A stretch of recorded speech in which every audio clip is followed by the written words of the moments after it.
안녕하세요, 오르미입니다. 차트에 캔들 말고 각기 다른 색을 가진 선 5개가 그려져 있는 것을 보신 적 있나요? 이 선들은 일정 기간 동안 주가의 평균치를 구해 차례대로 그어 선으로 나타낸 이동평균선이라고 합니다.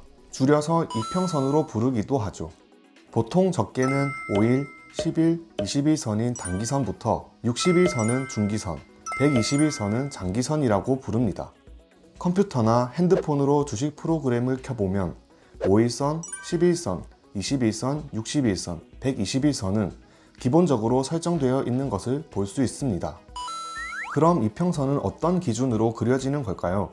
종가를 기준으로 일정 기간의 평균을 내어 각 점과 점을 이어서 선을 그려 표현하게 되죠.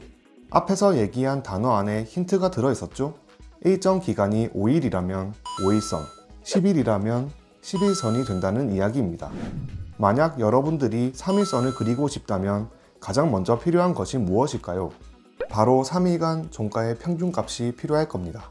3일간 종가의 평균값을 구해 셋째 날 캔들에 점을 찍었는데 점이 하나뿐이라 아직은 선을 그을 수 없을 겁니다. 넷째 날이 생겨 평균값을 구할 때에는 둘째 날부터 넷째 날까지의 종가 합 평균을 구하면 3일간의 종가 평균값이 나오겠죠?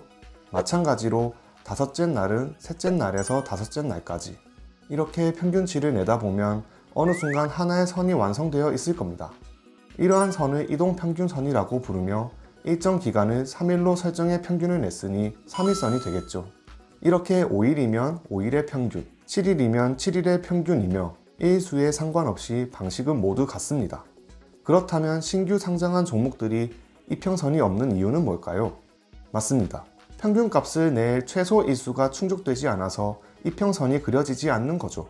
그리고 차트를 보다 보면 이평선들이 정리정돈된 것처럼 순서대로 가지런히 놓여 있는 경우가 있는데 기간이 짧은 선이 제일 위에, 기간이 긴 선이 제일 아래에 차례대로 놓여 있을 땐 정배열이라고 부르며 주로 상승 추세의 종목에서 자주 보입니다. 반대로 기간이 긴 선이 제일 위에, 기간이 짧은 선이 제일 아래에 차례대로 있다면 역배열이라고 부르는데 하락 추세의 종목에서 볼 수 있겠죠? 그런데 역배열인 종목은 항상 하락만 할까요? 언젠가 다시 주가가 반등하며 상승도 하겠죠? 만약 여러분이 역배열인 종목을 매수했는데 그 종목의 주가가 상승한다면 제일 아래에 깔려있던 단기선도 주가를 같이 따라갈 겁니다. 그러다 위에 있던 다른 이평선을 뚫고 올라가는 상황이 생기는데 이렇게 기간이 짧은 이평선이 기간이 긴 이평선을 위로 뚫고 올라가는 것을 골든 크로스라고 합니다. 그렇게 상승하다가 다른 이평선에 막혀 주가가 상승을 멈추는데 상승하지 못하게 막는 이평선을 저항선이라고 부르죠.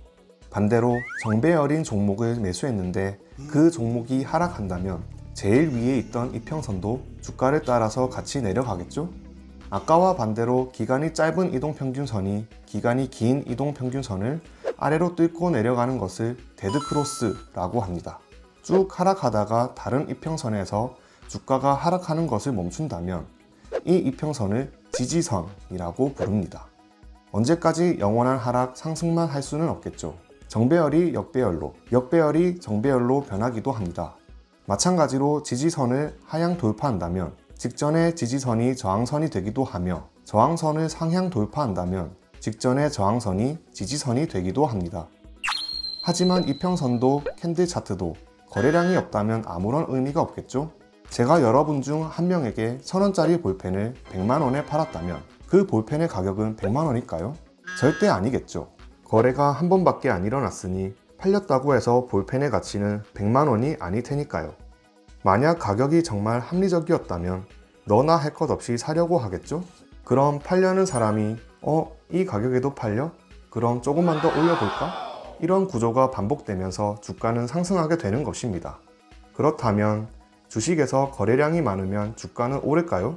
정답은 아닙니다. 그 주식에 대한 관심이 많이 쏠려 거래가 활발하게 일어나고 있다는 것이지 주가가 오른다는 뜻은 아닙니다. 대신 캔들의 의미를 더욱 짙게 만들어주죠. 거래량에도 색이 존재합니다. 캔들처럼 빨간색, 파란색 두 가지 색을 띠고 있으며 전날을 기준으로 거래량이 많다면 빨간색, 적다면 파란색으로 표시하게 되는 것이죠. 차트를 배우면서 느끼셨겠지만 캔들, 이평선, 거래량 모두 심리가 들어가 있습니다. 급하게 매매하기보단 천천히 차트를 분석하며 심리를 파악하다 보면 언젠가는 세력의 심리도 읽어낼 수 있지 않을까요? 구독과 좋아요, 그리고 알람 설정까지 꼭꼭 눌러주세요.